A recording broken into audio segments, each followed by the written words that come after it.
चोट तो मेरे लगी हुई है, मेरी आँख पे हाथ पे चोट लगी है और पीछे कमर का गोश्त फटा हुआ है, लेकिन अल्हम्दुलिल्लाह मैं अभी ठीक हूँ। मेरी आँख पे और हाथ पे जो चोट आई है ये बहुत ज़्यादा है और ये जो लोग मेरे मरने की अफवाह फैला रहे हैं ये गलत है। अल्हम्दुलिल्लाह मैं ज़िंदा हूँ। ये जो लोग अफवाह फैला रहे हैं मैं उनसे कहना चाहता हूँ कि अमन और शांति बनाए रखें। मनाया गया है। हमारे इलाके में पुरानी दिल्ली के हौस काजी इलाके में अपने कुछ रिश्तेदारों से मिलने 3 लोग आए थे। ये लोग नॉर्थ ईस्ट जाफराबाद के रहने वाले हैं और इनके रिश्तेदार हौस काजी इलाके पे रहते हैं, जिनसे ये ईद की मुबारकबाद देने और मिलने के लिए आए थे। मुलाकात करने के बाद जब ये वापस जा रहे थे एक मोटरसाइकिल और एक स्कूटी पर बैठकर, तो वहीं पे रहने वाले कुछ लड़कों से इनकी स्कूटी टकराई। ये रोड रेज का मामला है और इसमें इन लोगों का आपस में झगड़ा हुआ, कुछ मारपीट भी हुई। पुलिस ने तुरंत मौके पर जाकर सिचुएशन को कंट्रोल किया है। जिन लड़कों को चोट लगी है उन्हें फर्स्ट एड दी गई है। उसकी कंप्लेंट के ऊपर हम लोगों ने केस भी रजिस्टर किया है और जो भी लोग इसमें इन्वॉल्व पाए जा रहे हैं उनकी पहचान की जा रही है और उनको हम लोग अरेस्ट कर रहे हैं। हम लोगों ने पुलिस का पुख्ता अरेंजमेंट किया हुआ है, पुलिस को अलर्ट मोड पे रखा गया है और जहां पे भी झगड़ा हुआ था उन जगहों पे पुलिस के डिप्लॉयमेंट को बढ़ाया गया है।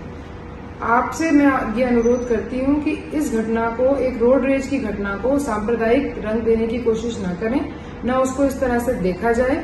साथ ही साथ मैं ये कहना चाहती हूँ कि किसी भी तरह की अफवाह पे ध्यान न दें।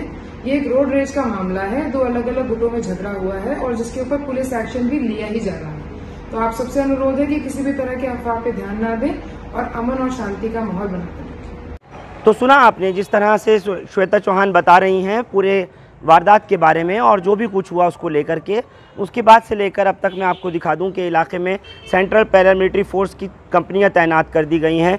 जो रिज़र्व फोर्स वगैरह है उनको एहतियात के तौर पर लगाया गया है। पुलिस के जवानों को, अफसरान को इधर लगा दिया गया है ताकि किसी किस्म की कोई अप्रिय घटना ना हो और ना ही कोई भी इसके अंदर शरारती तत्व मौके का फ़ायदा उठाए। पूरी तरह से ट्रैफिक भी बहाल है, दुकानें भी खुल चुकी हैं।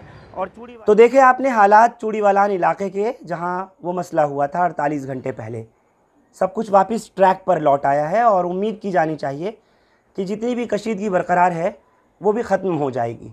लेकिन दूसरी तरफ जैसे मैंने आपसे कहा कि सोशल मीडिया पर इस वक्त अफवाहों का बाज़ार ज़्यादा गर्म है और अगर हम अपनी खुद की बात करें तो कल से अब तक मैसेजेस हों या फ़ोन कॉल्स हों लगातार आ रही हैं उस लड़के को लेकर जिसका नाम मुजम्मिल है, जिसको ये कहा गया कि बहुत बुरी तरीके से मारा पीटा गया था और उसके बारे में ये कहा गया खुदा न खास्ता कि उसकी क्या मौत हो गई। ये लोग सवाल कर रहे हैं। मैं आप लोगों से कहना चाहता हूँ और बार बार इस बात की अपील भी करता हूँ कि बग़ैर किसी तथ्यों के जाने परखे, बिना किसी ऑथेंटिसिटी के ऐसी ख़बरों को न फैलाया करें। और अब आपकी स्क्रीन पर मैं आपकी सीधी मुलाकात कराता हूँ उसी मुजम्मिल से जो उस रात को चूड़ीवालान इलाके से निकल कर आ रहे थे।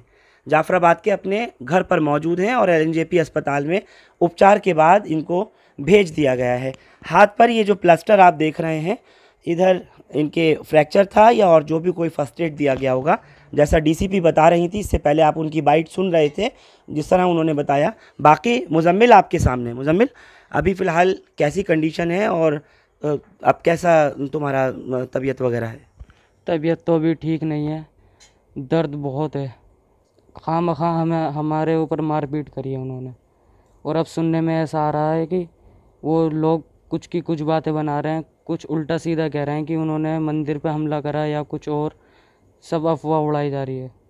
नहीं, हम देख कर आए हैं, मंदिर तो अपनी जगह बिल्कुल ठीक है, जहाँ था वो सब वहीं है। लेकिन पुलिस ने भी ये कहा है कि गाड़ी टकरा गई थी और रोड रेज का मामला था। ऐसा था कुछ? नहीं, गाड़ी नहीं टकराई थी। हम 2 लोग जा रहे थे, उन्होंने हाथ दे के हमारी गाड़ी रोकी और गाड़ी रोकते ही गाड़ी में से चाबी निकाल के उन्होंने छीन झपट करने की कोशिश करी। तो फिर मैंने अपने चाचा को बुलाया, उनके आते उन्होंने मारपीट शुरू कर दी। ना कुछ बात करी, ना कुछ हुआ हमारे बीच। उन्होंने गाड़ी पे से उतरने का भी मौका नहीं दिया हमें, पर मारपीट शुरू कर दी उन्होंने। क्या चीज़ थी आपके पास जो वो छीनना चाह रहे थे?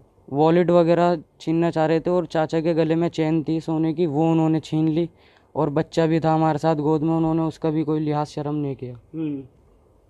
छोटा बच्चा था हमारे साथ, वो भी बेचारा सहमा हुआ था बच्चा। मैं चाहता हूँ कि उनको सज़ा मिले, उन लड़कों को। वो काफ़ी सारे लड़के थे और सब तैयार थे, वो उनको सेकंड नहीं लगे डंडे वगैरह निकालने में। डंडे और रोडे निकाल के लेकर आए थे वो तो मुझे अंदर की तरफ ले आके गेट बंद कर रहे थे। उन्होंने इतनी मारपीट करी, वो सब लोग पहले से ही तैयार थे मारने के लिए। उन्होंने वॉलेट वगैरह भी छीन लिया और चाचा की चेन भी छीन ली और हाथापाई भी करी बहुत ज़्यादा। कोई बात नहीं थी हमारी, कोई ऐसी दिक्कत नहीं थी। उन्होंने गाड़ी भी बहुत तोड़ दी, गाड़ी पे से उतरने का भी मौका नहीं दिया उन्होंने। चोट तो मेरे लगी हुई है, मेरी आँख पे हाथ पे चोट लगी है और पीछे कमर का गोश्त फटा हुआ है, लेकिन अल्हम्दुलिल्लाह मैं अभी ठीक हूँ। मेरी आँख पे और हाथ पे जो चोट आई है ये बहुत ज़्यादा है, और ये जो लोग मेरे मरने की अफवाह फैला रहे हैं ये गलत है। अल्हम्दुलिल्लाह मैं ज़िंदा हूँ। ये जो लोग अफवाह फैला रहे हैं, मैं उनसे कहना चाहता हूँ कि अमन और शांति बनाए रखें। आप लोग हमारे साथ इस खबर पर जुड़े, आप सबका बहुत शुक्रिया। हिंदुस्तान लाइव फरहान याहिया यूट्यूब पर सब्सक्राइब कर सकते हैं और क्लिक कर सकते हैं बेल आइकन हमारी खबर की पहली नोटिफिकेशन के लिए। फेसबुक पर हमारा page Hindustan live Farhan Yahiya follow और लाइक कर सकते हैं। बहुत बहुत शुक्रिया। Thank you for now.